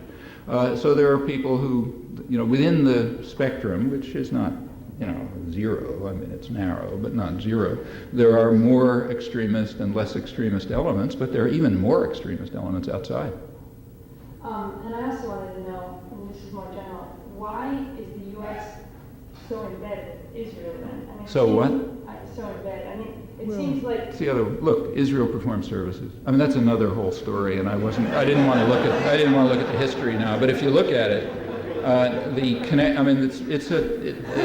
there's actually a record on this, and in fact, people argue, you know, about what the real reasons are. And here we're in the area of interpretation. But just to give you my own interpretation, and I've given what I think is a lot of evidence. You can read and figure it out for yourself.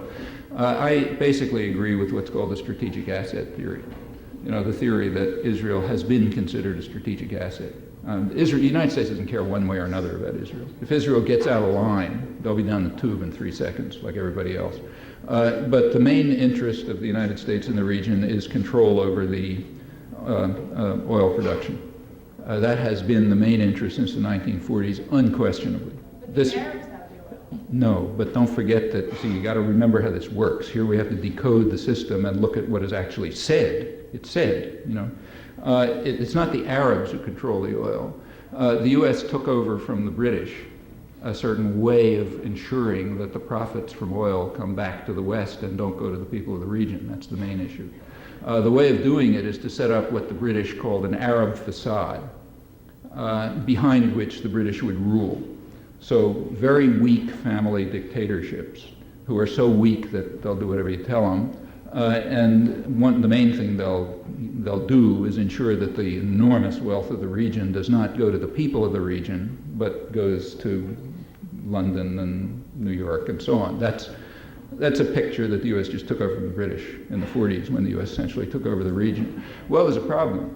The people of the region are kind of stupid and don't understand why their wealth shouldn't go to them, why it should go to people in, you know, London and New York.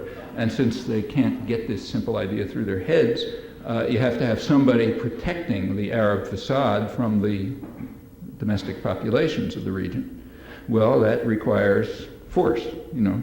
And the best idea is local gendarmes, regional powers, typically non-Arab, because they can kill Arabs more easily, apparently. So, and besides, usually more efficient because of their history and so on. So you find non-Arab states which will protect the facade. And there's been a ring of them. Turkey is one, Pakistan has been another, Iran under the Shah was another, Israel was another, and in fact, in 1960s, and in fact, you can find this right in the records. You know, back to 1948, the Joint Chiefs of Staff were reporting that they were very impressed with Israel's military prowess in 1948, and they describe Israel as a natural base for U.S. power in the region, second only to Turkey at the time, they said. Now, in 1956, Israel got out of line. They joined with enemies of the United States, namely France and England, in doing something that the United States didn't want at that time, and they got kicked in the face very fast, you know, pushed right out. That wasn't the job.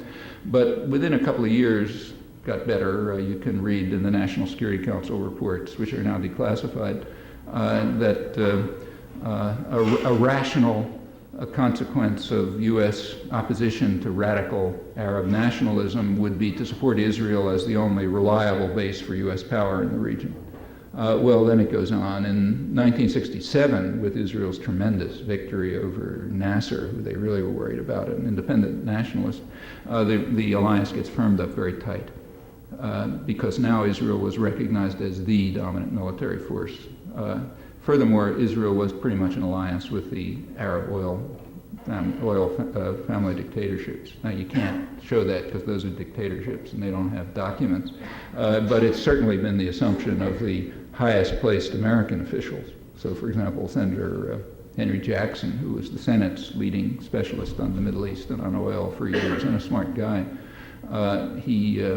back in 1971 or so, he pointed out, I think certainly correctly, that the U.S. strategic framework in the region rested on a tacit alliance tripartite alliance between Saudi Arabia, the biggest of the Arab, oil dictatorships, Saudi Arabia, Iran, and Israel. Iran was then under the Shah. Now, technically, Saudi Arabia was at war with both Iran and Israel, but that was only technical, and everybody knew that's nonsense. In fact, Israel and Iran had a very close relationship. How close it was only came out after the fall of the Shah, and only came out in Israel, with plenty of documentation. Again, that's not much discussed here, but they had a very close alliance. The U.S. Defense Intelligence Agency has also by now published enough information to back this up, and the picture was, I think, correct, and someday we'll even make it to scholarship, that there was a tripartite alliance between the two big military forces, Israel and Iran, under the Shah, remember, and they were protecting Saudi Arabia and all the Gulf principalities basically against an indigenous threat. And there were plenty of them. There were about a dozen uprisings in Saudi Arabia in the 60s, and of course there were pressures from the nationalist forces in the region, like Egypt.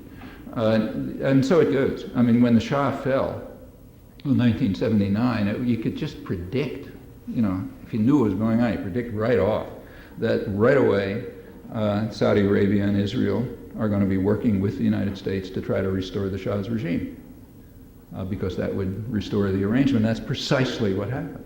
It's called here the Iran Gate or something, and there's a whole story about hostages and so on, but we know that had nothing to do with it.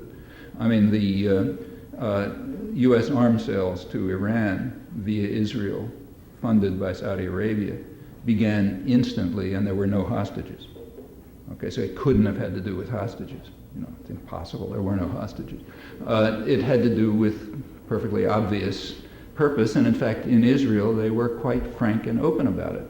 In fact, so frank and open, it was even reported in a major documentary over BBC back in 1981, long before any hostages, in which the Israeli former, they call him ambassador, what amounted to the ambassador to Iran, Uri Librani, simply announced that on British television, he said, look, what we're trying to do is to find Iranian officers who'd be willing to shoot down 10,000 people in the streets. And if we can find them, we can restore the arrangement that existed before. And that's the purpose of selling arms. I mean, that's why you sell arms to a country, to maintain relations with the military. And in fact, if there's a civilian government you don't like, those are exactly the people you're trying to get at. That's how they overthrew Allende. That's what happened in Indonesia. It's just standard operating procedure. So that happened from the early 80s. It didn't work, because, not everything works. And then it sort of tails off for various reasons into what got exposed here as arms for hostages, which probably had nothing to do with the matter. This is a story that's been going on for a long time. It makes sense. If you have to protect the facade by force. Meanwhile, over the years, the relations of dependency between Israel and the United States are extraordinary. There's nothing like it in world affairs. And in return for the huge payments that the United States makes, Israel just began to perform lots of services elsewhere. So when, if the U.S. this became quite significant in the 1970s, when Congress, under popular pressure, is one of the things that came out of the 60s, began to put human rights conditions on U.S. executive actions. Well, terrorism, of course, has to continue, and if you can't do it openly, you need surrogates. So they turned to surrogates, and in fact the U.S. in the 80s set up the world's biggest, I mean just the most colossal international terrorist network that the world has ever seen. Other countries hire terrorists, but the U.S. is a big guy. We hire terrorist states. So the Reagan terrorist network, which was at work, say, in Central America, and not only there, included Saudi Arabia, Taiwan, Israel, which was a main element, British intelligence worked, and so on and so forth. It was a big international terrorist network of unprecedented proportions and very devastating. And Israel's very efficient in that. U.S. was blocked from direct participation in what amounted to genocide in Guatemala because Congress wouldn't let them participate directly, and the public simply wouldn't permit it. They tried, and there was big public reaction, so they turned to Israel. Those are services, pay for them. In fact, there's a lot of, if you read the Israeli press, the more, even quite conservative commentators find this extremely degrading and are very critical of it. In fact, one of Israel's leading satirists, who's a pretty conservative guy, had a column once on what he called the strategic cooperation. He said strategic cooperation means you order your dog to bite somebody and then you throw him a bone. That's called strategic cooperation, U.S. and Israel. They don't like it, but they've decided to accept this form of dependency in return for maintaining control over the territories. I mean, as they know perfectly well, they could have had peace with Egypt in 1971. So it's not, I don't suggest this is uncontroversial. This is interpretive, so you got to look and see if that's the way the facts fall out and so on and so forth, and there's other ideas. But in my view, that's what it is, and I think it's a pretty rational policy. I also think there's every reason to believe that if Israel ever steps out of line, that's going to be the end of the moral obligation to Israel, which is that thin. The moral obligation means you do what we tell you, and then we'll have a moral obligation.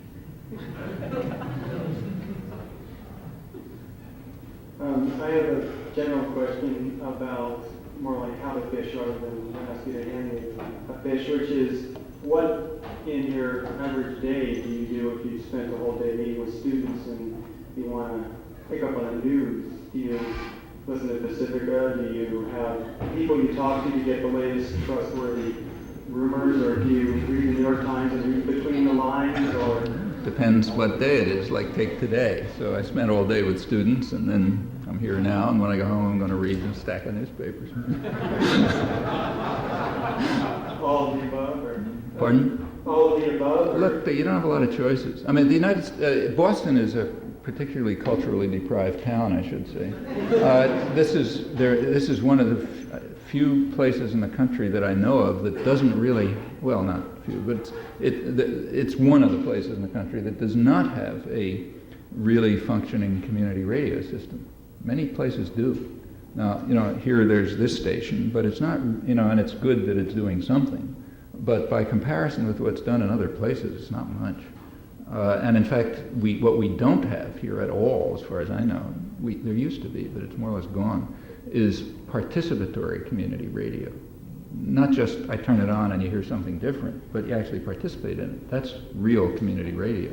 And they have that in a lot of places. And traveling around the country, you can see the difference.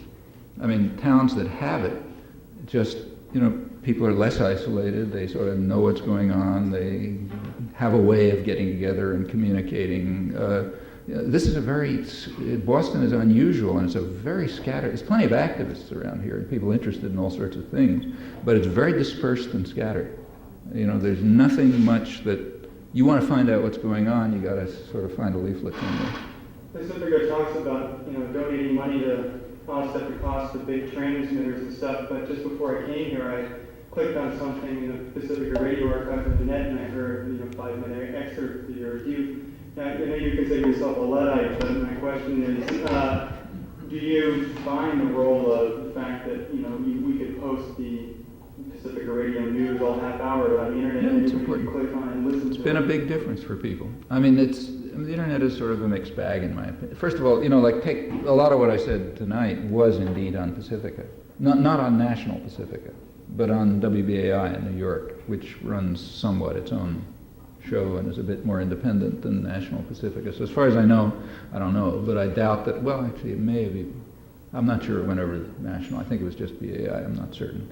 But there was discussion about this kind of thing, which you would certainly never hear over, say, NPR. I mean, inconceivable. Actually, I have to back off on that. NPR on the East Coast, you wouldn't hear it. If you go to NPR farther away from the main centers, you actually do hear it. The degree of ideological control and, the sort of commissar-like control of the news is much more striking in places like Cambridge, which are liberal ideological centers, where people are very much attuned to the need for not letting things get out of hand. When you go off into the sticks, it sort of does loosen up, and there will be things you'll hear in Oregon and Iowa and so on over NPR that'd never make it here. But we like those things. And as far as the Internet's concerned, yeah, it has been a way for at least a relatively privileged sector of people, and remember, anybody's in the Internet is pretty privileged. They've have access to a lot of things that aren't otherwise available. That's made a difference too. I mean, on some of the issues that I've been very much involved in myself, like East Timor, just made all the difference in the world. I mean, up until these communication systems were around, there was a couple of dozen people involved, and all of a sudden it blew up into a big movement. Partly because you could get the Australian press, which happens to cover the issue a lot. We're on time there. It's 10 more minutes. 10 minutes. We have time for maybe 2 more questions. Yeah. Well, no, I wanted to ask you questions. I'm going to try to make it quick. Patrick Buchanan appears on this week's issue of Time. Can you comment on the lack of analysis of fascist movements in the United States, like him and Louis Farrakhan and so forth and so on? And do you have any comment on the death of George Seldes and Will Kunstler? George Seldes had a very honorable record. It was some years ago. I think he was in his 90s when he died, so you have to go way back. But when I was a kid, for example, I read his journal all the time, in fact, back in the 40s, and it was, he was a really good independent journalist. He ran his own show, it was his own journal. I don't know if he ever made it into the mainstream, but he certainly did very important things. I don't remember how long that lasted. I think, in fact, probably died around the early 50s, I suspect, or something like that. But he had a really important role. It was kind of like I.F. Stone a few years later. Very good and important work. Bill Kunstler had a terrific record. I mean, he went down to the South at a time when it was really tough. He was nothing especially radical about him, just an honest, serious guy. He worked down there under extremely hard circumstances. It wasn't any fun being a lawyer down there in those days.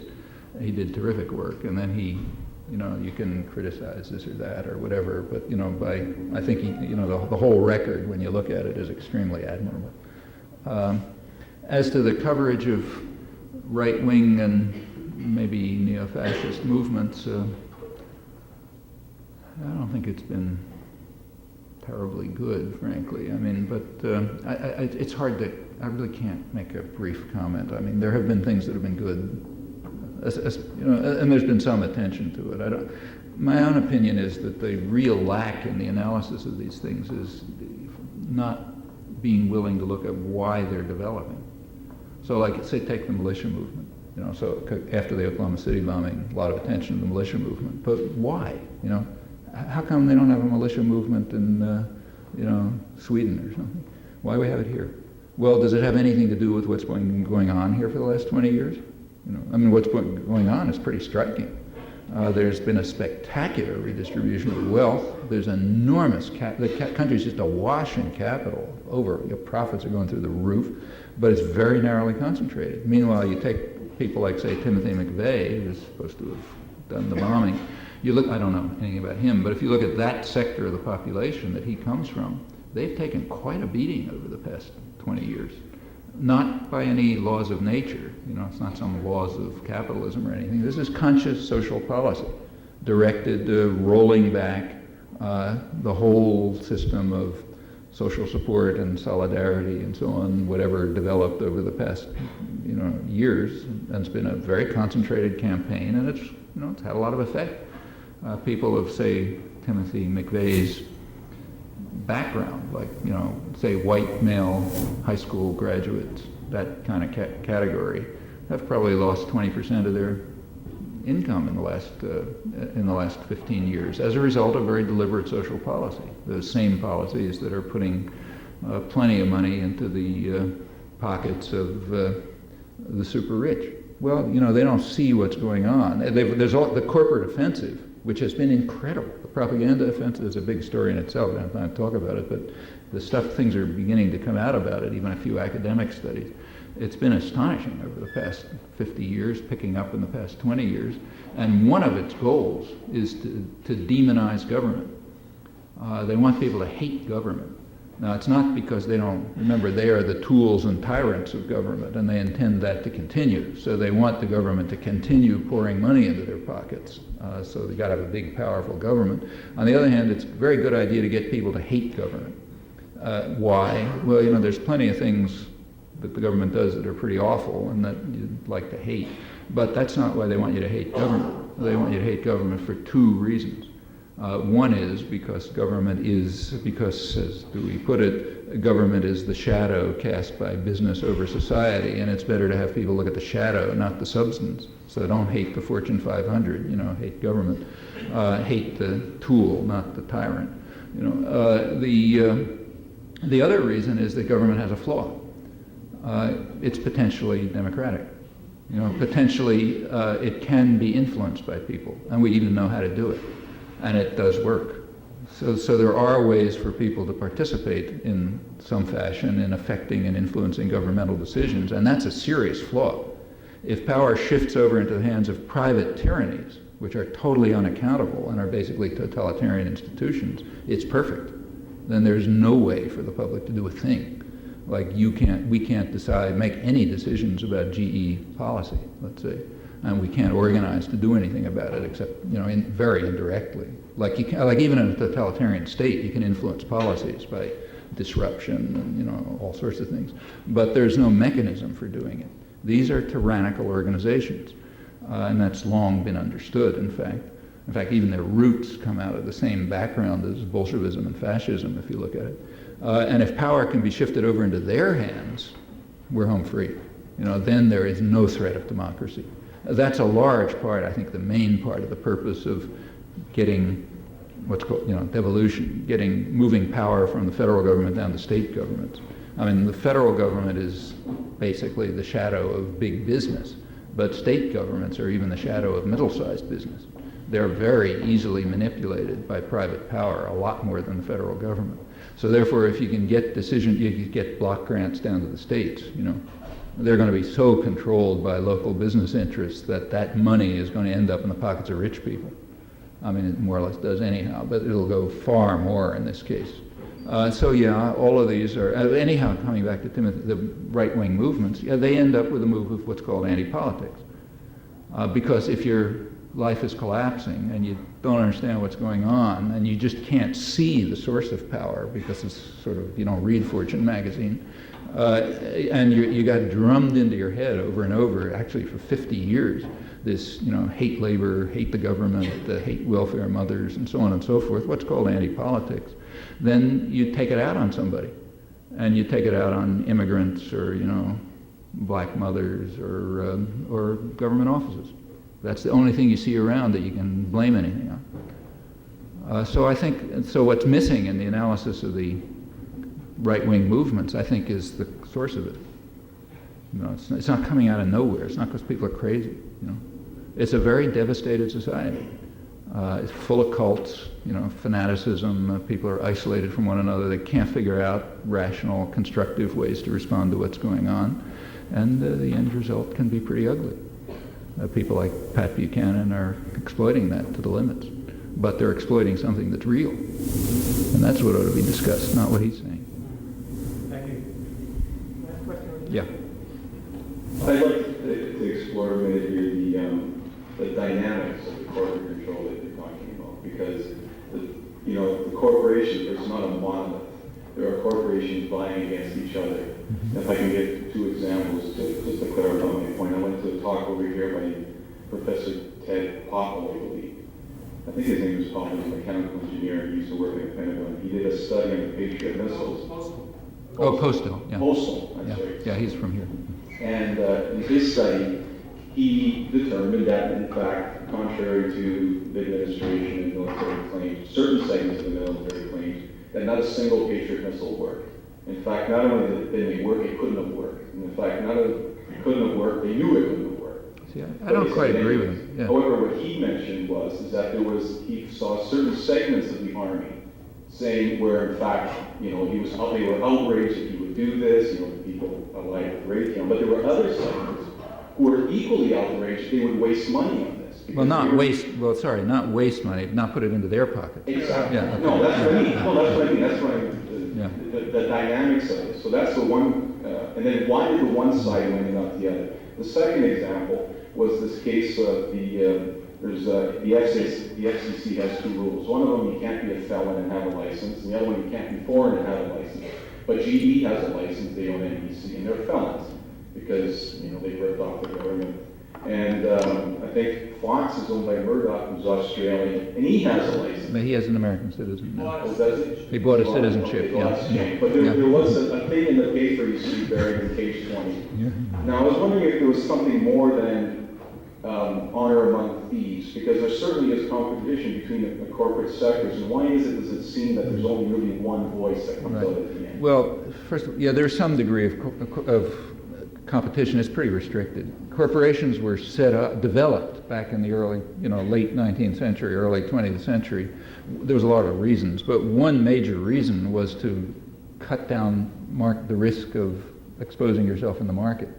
If it's what's called cutting transaction costs in the technical literature. If you can internalize risk and free yourself from market discipline and put things under a very visible hand, then you don't have to, you can let the poor people face the market discipline, and you are freed up from it. There is some degree of conflict among the powers, but if you had a world of totalitarian states, there'd be some degree of conflict among them too. It happens that there's also a lot of interlinking and cooperation. If you look at the connections between big corporations and banks and investment firms and so on, it's interlinked in extremely complex ways. But you're right, there's some competition. When Postal said that he thought the Patriot missile didn't work, I didn't quite agree with him. I thought it worked fine. See, he's using, in my view, irrelevant criteria, whether it worked to shoot down incoming missiles. But that's not what it's for. What it's for, and anybody at MIT ought to know this, is to sustain high-tech industry. That's what we're doing here. The way you sustain high-tech industry in the United States is by a scam, which is conscious. So, the Secretary of the Air Force, Stuart Symington, under Truman, made it very clear back around 1948, I think, in congressional testimony. He said the word to use is not subsidy, the word to use is security. The business press explained completely at the time that high-tech industry cannot survive in an I'm quoting it, Fortune actually, in an unsubsidized, competitive, free enterprise economy, and that government must be the savior.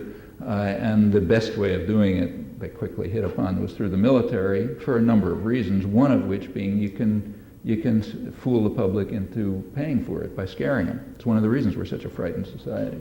So, and the Patriot missile is just one of the ways of pouring public funds into high-tech industry.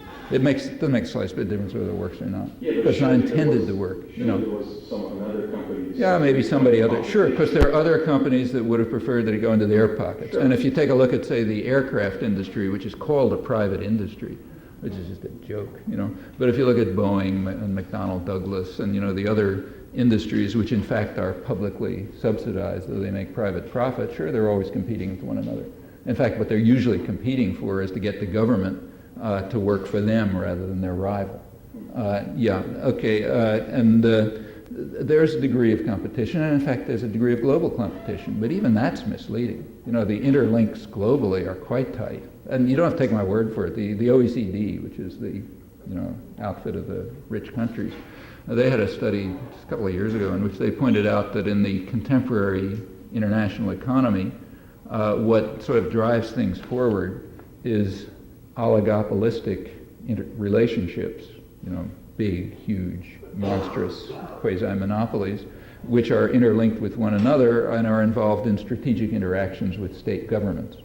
I mean, that's the core of the international economy.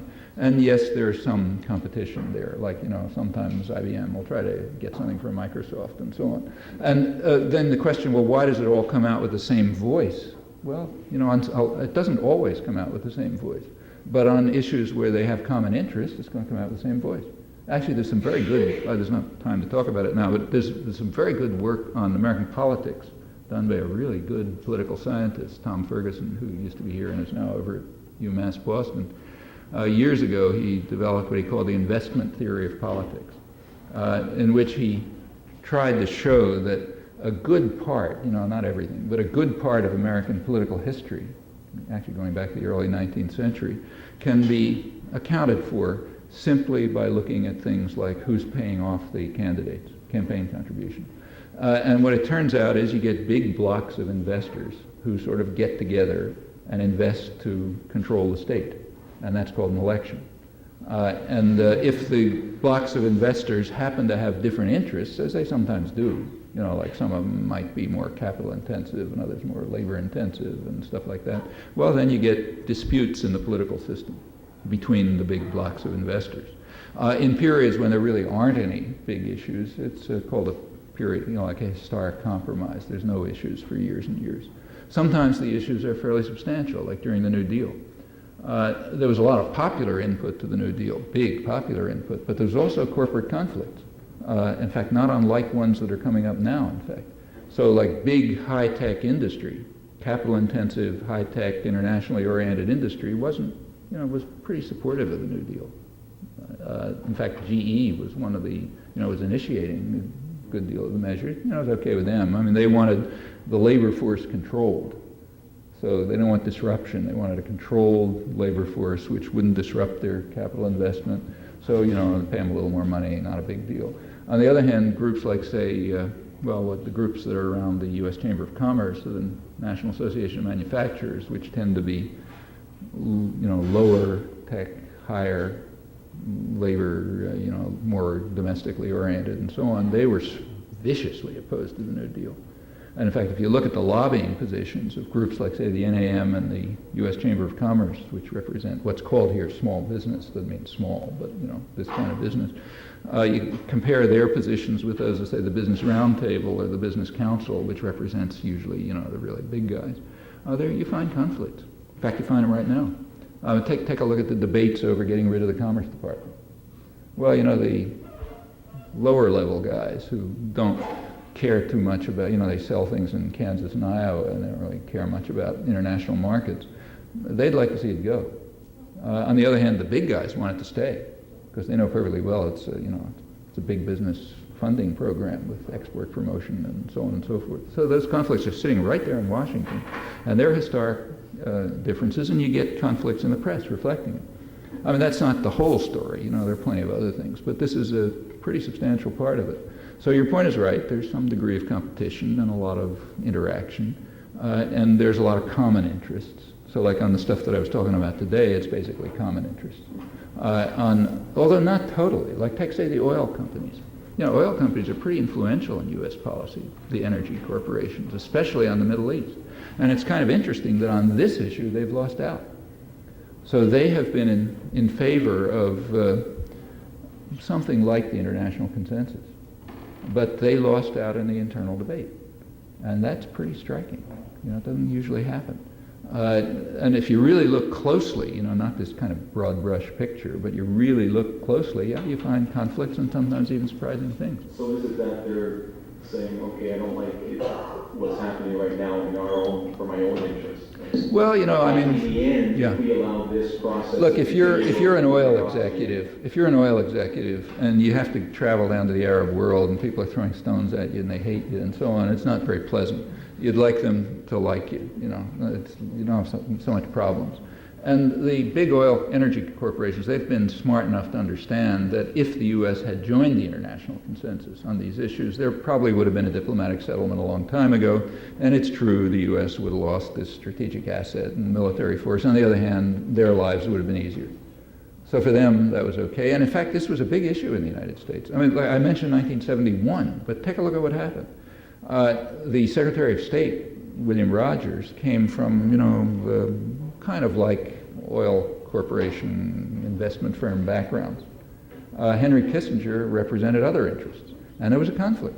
The Rogers plan, the official U.S. policy was the Rogers plan, which was essentially almost exactly what Egypt accepted. And there was an internal bureaucratic battle over that. The documents aren't out yet, so we don't have the details of what happened, but you can sort of make it out. Kissinger representing other interests, and even in this case, probably representing personal, just craziness, because his main enemy in the world was William Rogers.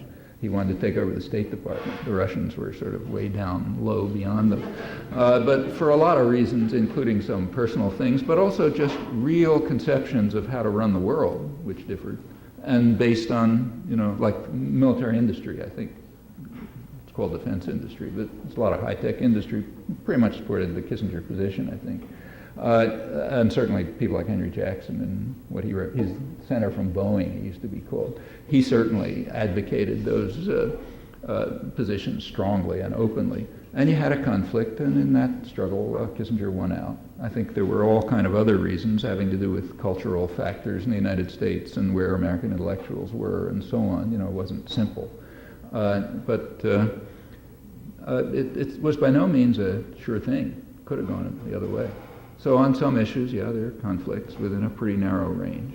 But mostly you get a uniform voice because there's a uniform class interest.